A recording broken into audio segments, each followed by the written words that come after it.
Warning, this video may contain content that may not be suitable for children or anyone else that is easily offended. Strong language, graphic content, nudity, bad jokes, and a possible idiot, aka myself, may be featured in the following clip. Viewer discretion is advised. And is not responsible for any damages that you receive watching this video.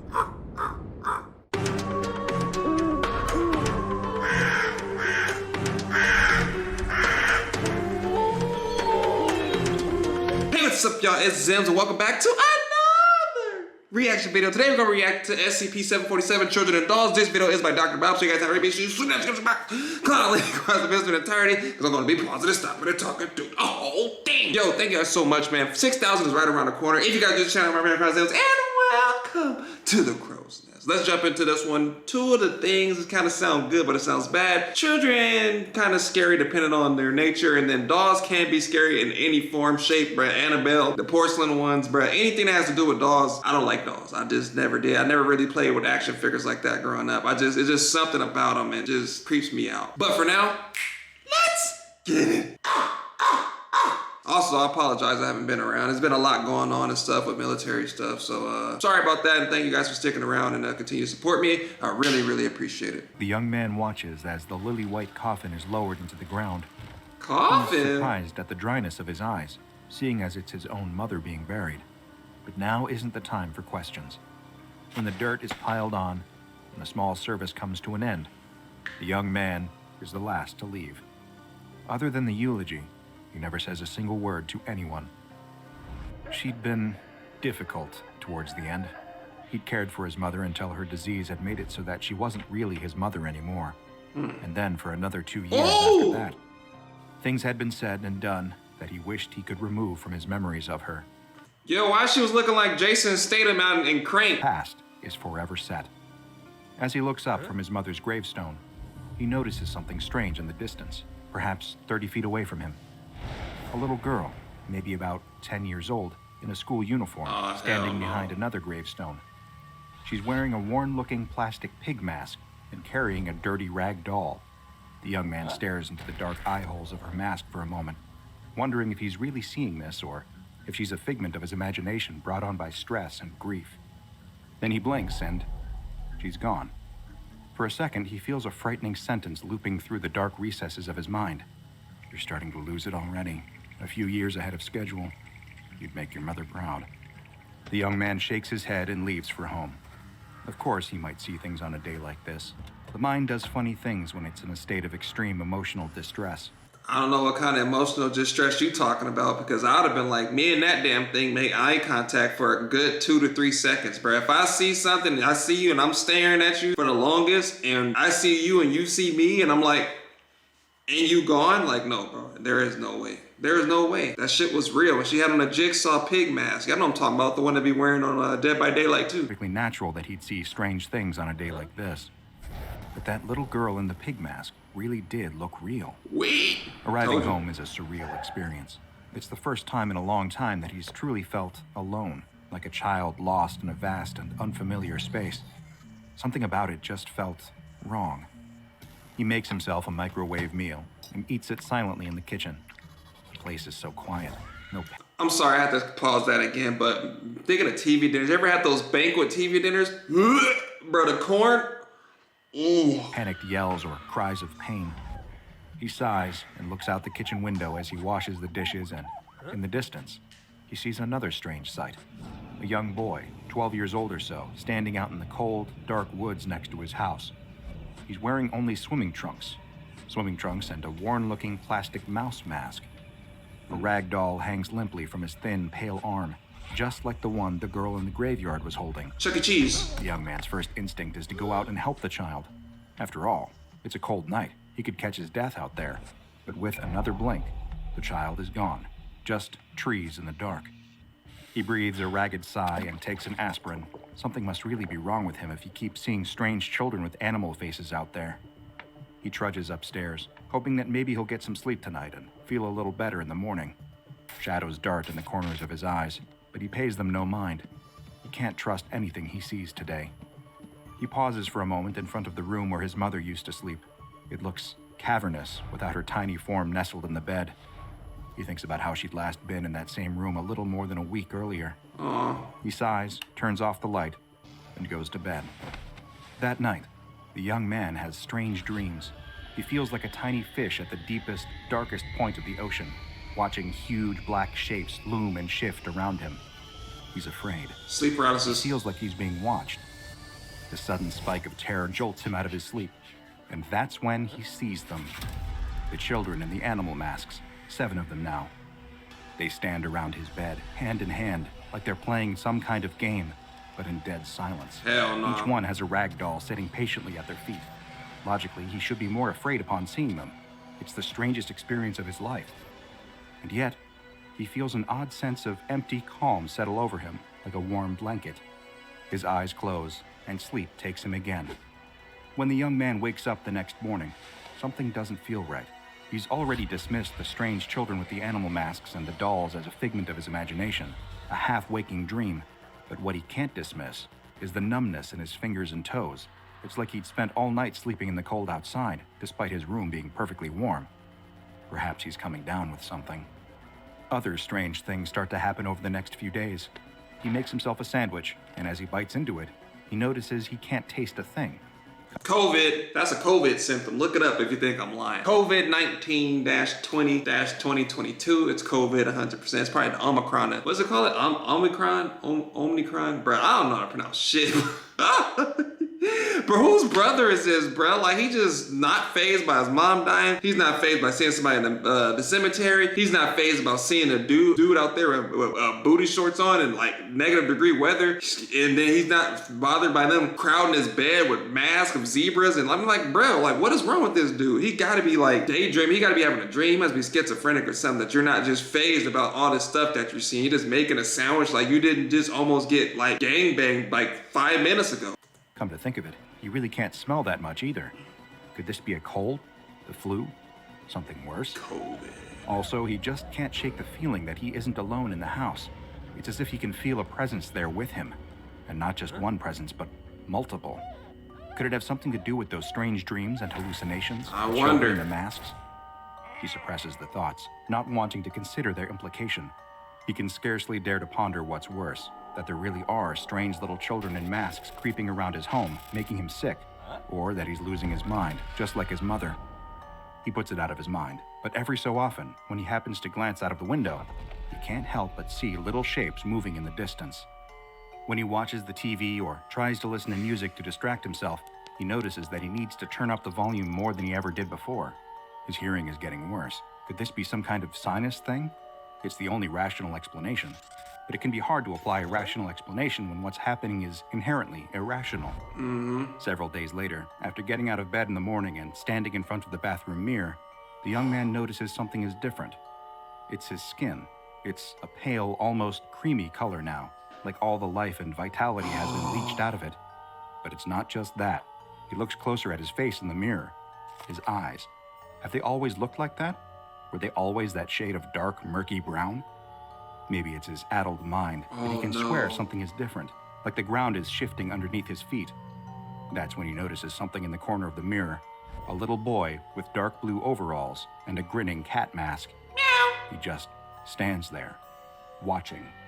The young man turns, hoping to finally see one of these strange children up close, but of course, there's nothing there. Over the following days, it all gets worse. 2 weeks since the funeral, and his senses of taste and smell haven't returned. His hearing gets worse by the day, until he's almost entirely deaf. Bruh, they about to turn this dude into a doll. I think the dolls that they're carrying are the people that they've turned into dolls. And I think he's about to become one of the dolls that they're carrying, bruh. 100%. The sightings of the children don't stop, but they're harder to make out. Over time, his vision starts to blur, and no matter how hard he rubs his eyes, they never clear. He stubs his toe, cracking the toenail open from tip to base, and he doesn't even notice. Little by little, feeling itself is starting to leave him. He doesn't even notice until the day he decides to chop some carrots for a soup he's making. I grab my hoping in vain toe. that this one might be the meal he can finally taste.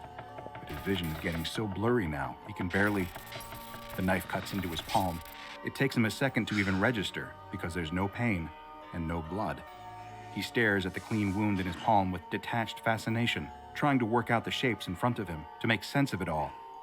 What are those thin white strands sticking out of the cut? He Cotton! grabs the edge of the skin, though it doesn't look much like skin now, more like pale, ragged fabric. but he peels it back. Oh my No God. blood, no sinew, no flesh, just puffy white stuffing underneath. He's in bed and has been for a few days now.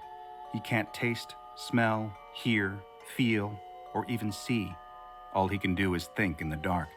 He's confused and afraid. He wants his mother, but she's long gone. He about to join her soon. On the outside, he's shrinking away, drawing into himself. He can't move or talk as he gets smaller and smaller.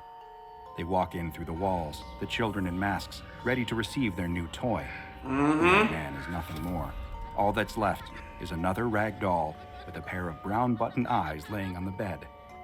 A little boy in a rabbit mask steps forward and picks it up. He stares at it for a moment before the children leave, and the house is empty once more. That's crazy, bro. This I is the caught kind it. of unpleasant, anomalous experience you can expect from a close encounter with SCP-747, aptly nicknamed Children and Dolls. SCP-747 specifically refers to the phenomenon of these strange, anomalous children wearing animal masks. Studies have shown that, masks aside, all of these children are identical to children who have proven to have died around the time that their anomalous counterparts first manifested. This leads us to the working theory that the SCP-747 instances are spectral manifestations of the children they once were, twisted somehow by the unifying force of SCP-747. This is a theory supported by several pieces of unsettling information. Agents from the SCP Foundation disguised as grief counselors conducted interviews with the bereaved parents of each of the deceased children, and through these heart-wrenching interviews, they were able to discover that each of the children who died had possessed a doll that they loved very dearly. So much so that the dolls were each buried with them, because on some level, the thought of separating them from this last comfort of the mortal world was too painful for the parents to bear. I feel like after watching this video, a lot of people are not going to look at dolls the same. Like, what if that doll is a replica of another person or somebody that passed away? You know what I'm saying? Like, oh man, that's scary. Or like human doll, like, oh man, that's scary. Given the preoccupation with dolls exhibited by SCP-747 instances, the Foundation found these facts to be highly illuminating. The physicality of SCP-747 instances, or rather, the lack thereof, also points towards the theory of them being powerful spectral manifestations. They are able to phase through solid surfaces of up to 10 centimeters in thickness and can sometimes have difficulty in holding solid objects due to their partially solid nature. They live mysterious and lonely lives on a plane of reality adjacent to our own, and they have never been seen to speak, though it's likely that they do have some form of communication with one another. Absolutely. Outside of individuals they're directly targeting, the SCP-747 children show little interest in other non-anomalous humans. They mainly seem to occupy themselves with their dolls and with each other. It is unknown to what extent the children are truly sentient, but they do appear to have some form of self-comprehension, manifesting in an awareness of the space they take up and their surroundings, which keeps them from bumping into things as they walk. But of course, their spectrality is hardly the most unsettling or eye-catching feature of SCP-747. No, the real danger of SCP-747 is the fact that they're able to turn human beings into dolls. How? A process which takes a matter of seconds to instill, but 21 torturous days to finally take effect. In order to begin this process, the children will select a human that intrigues them, perhaps one that would fit in nicely with their collection. The Foundation isn't currently aware whether there are any fixed criteria for victim selection, or if it's just a matter of wrong place at the wrong time. No, I think it's more of the person that's going to just keep shrugging off everything that they see. That's their targets. They're like, oh yeah, he's going to see us, but he's not going to take us into consideration. He's going to blame it as emotional grieving and he's seeing things. No, bro, if I see something, I've seen it. I trust my damn eyeballs. I've been with my eyeballs since day one. Why would my eyes lie to me? I mean, they do sometimes. I mean, if you see something quick enough, then. But it wasn't quick. It was kind of like you stared at it like for a minute. Like if you stare at something for a quick second, I'm seeing if you like watch your TV, you go like this, you're like, okay, I thought I saw something, maybe I didn't, maybe, you know what I'm saying? But if I'm looking at you and you see me and I see you and we see each other, like, no, bro, I trust my eyeballs. When the time is right and their selection is secure, they'll lock hands and Pause. form a ring around the human in question for 5 to 7 seconds. This is all it takes. 1, 2, 3, 4, 5, 6, 7 seconds. And you're already at the point of no return. 7 seconds? After completing this brief ritual, the children will go their separate ways, and the process will begin to take hold. This is why it's so imperative for the SCP Foundation to keep a lid on SCP-747's activities. How? While there's no cure for the process once the ritual is done, it is possible to prevent the ritual from being completed in the first place by escaping the circle and leaving the SCP-747 children. However, they have cognitohazardous measures against this, with many victims reporting a sense of blankness or thoughtlessness while within the circle. They induce a placid state of mind to prevent resistance from the horrible fate they're bestowing. The transformation doesn't incur any immediate symptoms. However, after 15 minutes or so, the victim will begin to experience numbness in the extremities, much like the kind caused by cold weather or poor blood circulation. Symptoms will gradually worsen over the next 21 days, though if the victim enters a state of chronic stress or anxiety, this process could potentially shorten to as little as 10 days. The conversion can often be neatly divided into 3 distinct stages. Stage 1. Loss of minor senses. Okay, that was The eyes most and frightening stuff. aspect of this initial stage of transformation is the fact that many of its symptoms could easily be written off as that of more common minor ailments. The senses of smell, taste, and hearing will begin to dampen and then disappear entirely, in what may at first seem like a severe cold. The victim may express a sense of distress at their condition at this stage, but will remain largely mentally stable. Any deviations from that expectation into more extreme mental instability should be taken as a sign of an accelerated transformation rate. However, towards the end of Stage 1, a more pronounced change will start to take hold. The victim will notice a slow shift of their eye color and skin tone to reflect the colors of the doll, though this is only the beginning. Stage 2. Loss of major senses. Over the next 13 days, the victims will begin to lose their senses of sight and touch, resulting in extreme mental instability and stress. The victims may attempt to perform gruesome experiments on themselves, trying to rediscover feelings in their body, only to become more unstable upon realizing that these senses are gone for good. At this stage, the frightening, anomalous physical changes will become even more pronounced. The skin of the victim will take on a rough, ragged quality as it transforms from normal skin into a variety of fabrics. The internal organs are also slowly transformed into a patchwork of synthetic stuffings, and even the victim's eyes will start to harden into buttons.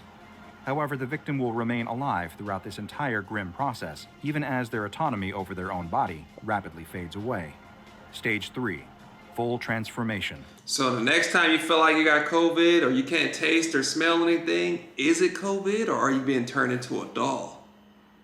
Or if I got turned into a doll, they have to name me the Chocolate Slinger. We already know that already. That's my stage name. So if the army don't work out, I can become a stripper. That's my Western name. That's my stripper name. That's gonna be my porn star name. That's gonna be my sugar daddy name. Just the Chocolate Slinger, bro. That's my doll name too. Better so separately. Within 24 hours of entering Stage 3, the victim is fully and irreparably turned into a doll. The SCP-747 children will treat this doll just like they treat any others, and if ever a doll created by the influence of SCP-747 is destroyed, they will show greater interest in humans once again, until a new target for conversion is selected. Savages. The SCP Foundation currently has 7 SCP-747 specimens in containment. SCP-747-01 is an approximately 7-year-old male wearing a set of blue pajamas and a zebra mask. SCP-747-02 He looks scary. is an approximately 12-year-old male wearing swimming trunks and a mouse mask. SCP-747-03 is an approximately 10-year-old female wearing a uniform typical of an expensive private school and a pig mask. SCP-747-04 is an approximately 14-year-old male wearing a winter coat and a rabbit mask. SCP-747-05 is an approximately 12-year-old female wearing a striped sari and a giraffe mask. SCP-747-06 is an approximately 5-year-old girl with a bright pink dress typical of a beauty pageant contestant and a goat mask. And finally, SCP-747-07 is an approximately 9-year-old male wearing blue overalls and a cat mask. Interestingly, he was also found with a physical note containing a short story about a mother searching for her child in the afterlife. Interestingly, the mother of this particular entity, before becoming an SCP-747 instance, is believed to have died in childbirth. All of the SCP-747 instances that the Foundation has in containment are kept in a single containment chamber, 30 meters by 10 meters in size, with concrete walls at least 15 centimeters thick to prevent the children from phasing through them. It is mandatory that any unusual behaviors by the children are reported to a superior immediately. If the children seem to take an interest in any members of the staff that research, guard, or attend to them, that member of personnel must be transferred to a different project immediately. The children are allowed a total of 25 dolls to keep them placated, excluding ones created by their anomalous influence. And bruh, they letting them keep the same people that they turn into dolls? Not one, but 25 of them. You're encouraging this behavior and it shows. You're the reason why people out there are getting transformed into Cabbage Patch dolls. SCP Foundation, you got some explaining to do. How you gonna give them, that's like saying, hey man, that guy over there has killed 20 people with a M9. You're like, oh really? Let's put him in a cell and give him a gun. Like, bro, no, why would you give him the same things that got him in here? No, you all going on timeout. You don't get a dog. I'm gonna go be the opposite of Oprah, bro. You don't get one. You don't get one. You all don't get a dog, bro. I don't care if they do fire me. What they gonna do? They can't get through the 15-centimeter wall. That's crazy. The SCP Foundation only permits their dolls to be temporarily removed from the containment chamber for examination and repair. Any staff members who begin to show the previously described symptoms of anomalous SCP-747 influence are to be quarantined and contained separately. Task Force 747-B8 remains on call in the event of a containment breach to handle tracking, capture, and containment. Due to the incredibly volatile and dangerous nature of interfacing with SCP-747, Level 3 staff and above are only able to come into contact with them if the situation absolutely demands it. SCP-747 has been given the containment object class Euclid due to their phasing abilities and unpredictable nature. And no having drip. Who could ever really know what's going on behind those masks? But there's one more detail about SCP-747 that is perhaps the most frightening of all. What? There is evidence that suggests that the victims who have been turned into SCP-747 dolls may not actually be dead. In fact, they may still remain conscious, cut off from all their senses, slowly descending further into madness. Now go and watch another entry from the files of Dr. Bob, like SCP-4666, the Yule Man, for more eerie anomalous dolls that used to be a lot more active. Bruh, I already seen the Yule Man. That dude is something else. Yeah, he's like a freak, nasty Santa Claus, I guess you can call him. But I reacted to that too, so if you guys haven't already, make sure you check out the SCP playlist. This one wasn't as bad, but it's just crazy. I wish they would tell you what they say during the ritual, because it only takes 7 seconds. Maybe they'd be like, ba-da-ba-ba-ba, I'm loving it, because you know, kids love Happy Meals or something. So maybe that's their little secrets. They transform them into little dolls because they was toys, right? Maybe the little McDonald minions. I don't know. They all want toys. That was the best part of McDouble. Y'all remember back then your parents got you a Happy Meal? You would just flew past the fries, the apples, whatever it was, that you went straight for the toy. And you couldn't open it. You try to bite the corner piece off and it gets stuck in your teeth. You know, but you try to tell your mom to open it. Y'all know what I'm talking about, bro. The good old days. Nowadays, it's not the same, man. But let me know down in the comment section which of the 7 heathens that you guys thought was the scariest. I think the dude with the mouse mask, I don't know what it is. That dude's walking around in Daisy Dukes with his shirt off and a mouse mask. I'd be more terrified. But then again, you gotta watch out for the little one with the damn pageant dress on. Those be like the littlest ones that don't look the least intimidating, be like the most scariest. So again, thank you guys so much for showing support, man. If you guys are new to the channel, Reprisalzems, and welcome to the Crow's Nest. If you guys want to see this video in entirety, make sure you shoot down in the box, cut out link and watch the video in entirety, because I was pausing and stopping and talking through the whole thing. Did the DJ scratch? But yeah, man, thank you guys for watching, and I'll see you guys next time.